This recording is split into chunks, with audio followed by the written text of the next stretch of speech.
يا راغبا في كل علم نافع.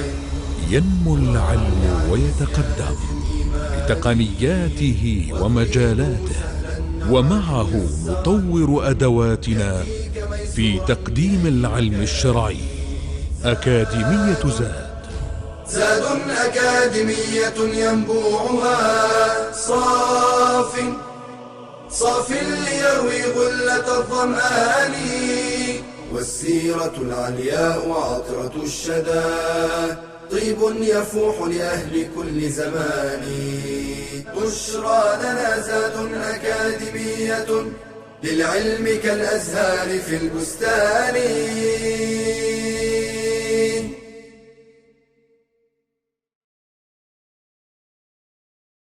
بسم الله الرحمن الرحيم. الحمد لله والصلاة والسلام على رسول الله وآله وصحبه ومن اهتدى بهداه أما بعد. So the Prophet's hair alayhi salatu wassalam was pitch black, and as stated earlier, it was not too soft falling down, and it was not curly or harsh. It was in between. And all those who described his hair, sallallahu alayhi wasallam, would always say that it was combed and brushed, it was fixed. And the Prophet alayhi salatu wasallam had heavy hair, thick hair. So you could not say that his hair was little, but rather it was thick. Whenever he combed his hair, he would start from the right side. He would comb the right side, then he would split his head, his hair, into two divisions, would begin with the right, then with the left. Mother Aisha said that the Prophet ﷺ always loved to begin with the right side. Whenever he went for wudu, whenever he combed his hair, whenever he wore his sandals, for example. And the Prophet ﷺ, in the beginning, used to wear his hair similar to the people of the book. Why? In the beginning, when the Prophet was in Mecca ﷺ, he lived in Mecca for 13 years, as we know. And all the inhabitants of Mecca were idol worshippers. And they used to do what the Arabs do. So they used to split their hair from the middle to the sides. So the Prophet, while living in Mecca, always liked to take sides with the people of the book, in contrast to taking sides to the idol worshippers, because we believe in one God, while they associate others with Allah. So he used to have his hair in a way that was going down and not split into sides. So the hair used to come in front of his eyes like horses have their hair in front of their faces. This is how the people of the book, the Jews and the Christians, used to wear their hair. Friar Tuck, for example, in Robin Hood, this is how they used to. In some of the priests and monks in France and in England used to do this as well. So this was part of their religion, part of their culture, that the Prophet ﷺ loved to look like, in contrast to the idol worshippers. When he moved to Medina, now it was different, because the vast people in Medina were from the Jews, in contrast to the Muslims. There were no idol worshippers then, because they, if all had fled or reverted to Islam. Now it became obvious that we have to go against them, because this is how we Muslims believe that we have our identity, and our religion is based on abiding by Islam and by Sharia, which is based on going against the practices of the people of the book.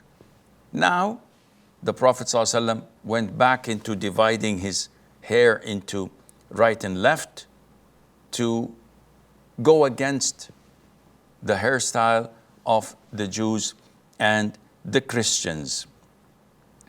And in a nutshell, as Imam Nawawi says, it is permissible totally to do either one, either to have what is known as a saddle, which is to have your hair falling down from the middle all over your head, or to divide it into right and left, which is al-farq.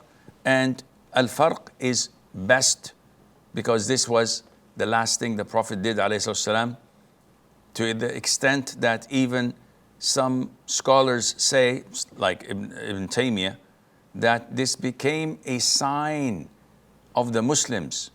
So if there were people who were non-Muslims living among the Muslims, they were ordered not to split their hair into right and left so that they would not imitate the Muslims. What about shaving the head? Did the Prophet ﷺ shave his head every now and then? The answer is no. It was never reported that the Prophet ﷺ shaved his head except in 3 places or events. On Ghazwat al-Hudaybiyah, when he was blocked from completing his Umrah, so in order to take off his ihram, he had to shave his head and slaughter his sacrifice and go back to Medina. Number 2, the following year when he came for Umrah al-Qada. So after he concluded his Umrah, he shaved his head. And in his Hajj as well, when he went for Hajj, and if we would include the 4th time when he made his second Umrah after the Battle of Taif, maybe that would also be the 4th event where he had shaved his head. What is the ruling on qaza'?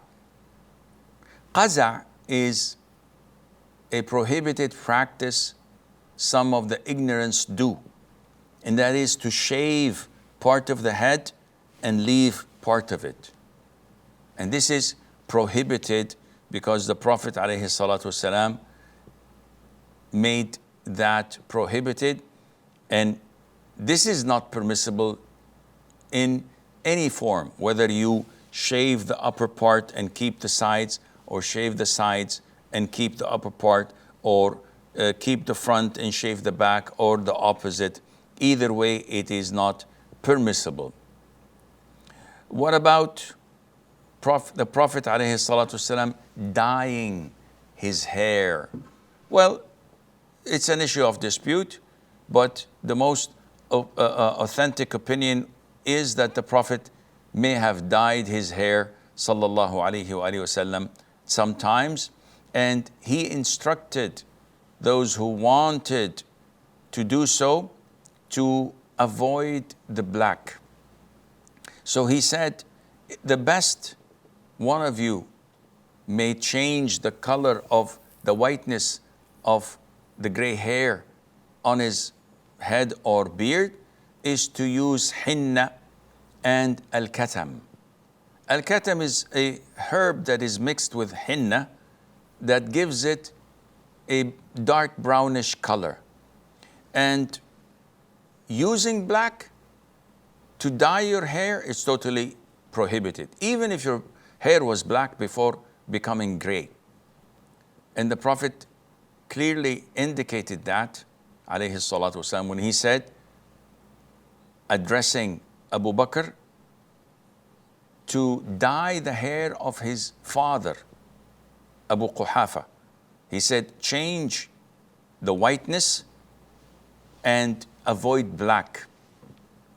And the Prophet said, alayhi salatu wasalam, that this is the best thing to do is to use hinna and al-katam, but using black This is a dangerous thing. The Prophet said, alayhi salatu wasalam, there will be people at the end of time who will dye their hair as black as the crops of pigeons. They will not even smell the fragrance of paradise. And of course, when you dye your hair, you should avoid imitating women, and to be done in an honorable fashion using saffron and the likes, or henna or the likes, so that you would change the whiteness into orange or yellow or to dark brown, and all of that is permissible insha'Allah azza wa jal. هذا والله أعلم ونسبة العلم إليه أسلم وصلى الله وسلم وبارك على عبده ورسوله نبينا محمد. يا راغبا في كل علم نافع ينمو العلم ويتقدم بتقنياته ومجالاته، ومعه نطور أدواتنا في تقديم العلم الشرعي. أكاديمية زاد أكاديمية ينبوعها صاف ليروي غلة الظمآن، والسيرة العلياء عطرة الشدى طيب يفوح لأهل كل زمان. بشرى لنا زاد أكاديمية للعلم كالأزهار في البستان.